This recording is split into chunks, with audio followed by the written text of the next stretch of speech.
Finally we reached Anna international terminal 1. So செம எக்ஸைட்டடாக இருக்குது இன்டர்நேஷ்னல் ஃப்ளைட்டில் நம்ம போக போகிறோம் அப்படின்றது. அண்ட் இமிகிரேஷனில் நிறைய கொஸ்டின்ஸ் கேட்பாங்க, அதெல்லாம் கரெக்டாக ஆன்சர் பண்ணணும் அப்படின்னு சொல்லி வேறு பயன்படுத்தி விட்டாங்க. ஸோ இமிகிரேஷனில் சக்ஸஸ்ஃபுல்லாக முடிச்சுட்டு நாங்கள் ஒரு ஜாலியாக ஒரு ஆட்டத்தை போட்டோம். சக்ஸஸ்ஃபுல்லாக முடிச்சிட்டோம் அப்படின்ற சந்தோஷமாக, இல்லை ஃப்ளைட்டில் இன்டர்நேஷ்னல் ஃப்ளைட்டில் போக போகிறோம் அப்படின்ற ஹாப்பினஸாக, இல்லை பேச்சுலர் லைஃப் என்ஜாய் பண்ண போகிறேன் அப்படின்ற ஹாப்பினஸாக ஒன்றுமே புரியல. And after 4 years of marriage life இதான் என்னோட ஃபர்ஸ்ட் பேச்சுலர் ட்ரிப் அப்படின்றது சொல்லலாம். சந்தோஷம் ஆகிட்டேன்னா கொஞ்சம் பைத்தியமாக பேசுவேன். அந்த பைத்தியமாக பேசின விஷயம் தான் இது.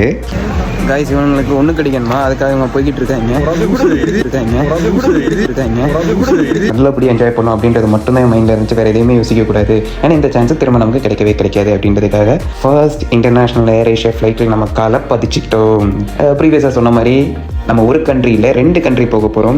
ஏன்னா இது வந்து கனெக்டிங் ஃப்ளைட்டு. மலேசியா லேண்ட் ஆகிட்டு மலேசியாவிலேருந்து தான் நம்ம வந்து வியட்நாம் போக போகிறோம். ஸோ மலேசியாவில் லேண்ட் ஆனதுக்கப்புறம் ஒரு சின்ன சம்பவம் பண்ணோம்ன்றது நான் நெக்ஸ்ட்டு சொல்கிறேன். ஏன் இந்த பையன் இப்படிலாம் அதிசயமாக பார்க்குறேன், இதுக்கு முன்னாடி வேறு எங்கேயும் பார்த்தது இல்லையா அப்படின்ற மாதிரி ஒரு லுக்கு நாங்கள் விட்டுட்ருப்போம். இதோட ரீசன் என்னென்னா, மலேசியாவில் எங்களோட உச்சா போன சந்தோஷம் தான், இது வேறு கிடையாது. ஸோ மலேசியாவில் காலை கடன் எல்லாத்தையும் முடிச்சுட்டு நெக்ஸ்ட் ஃப்ளைட்டில் நம்ம ஏற போகிறோம். ஸோ இந்த ஃப்ளைட் தான் டேரெக்டாக நம்ம வியட்நாம் போகிறோம். வியட்நாமில் டனாங் அப்படின்ற பிளேஸுக்கு தான் நம்ம போக போகிறோம். ஆக்சுவலி இந்த ஃப்ளைட்லேருந்து இந்த டனாங் வியூ மட்டும் பாருங்கள். எனக்கு இது பார்த்ததும் தோண விஷயம் என்னென்னா, தென்காசி பார்டர் பார்த்தீங்கன்னா இப்படி தான் இருக்கும். தென்காசி டு கேரளா பார்டர் அந்த வியூ பார்த்தீங்கன்னா சேம் இதே மாதிரி தான் இருக்கும்.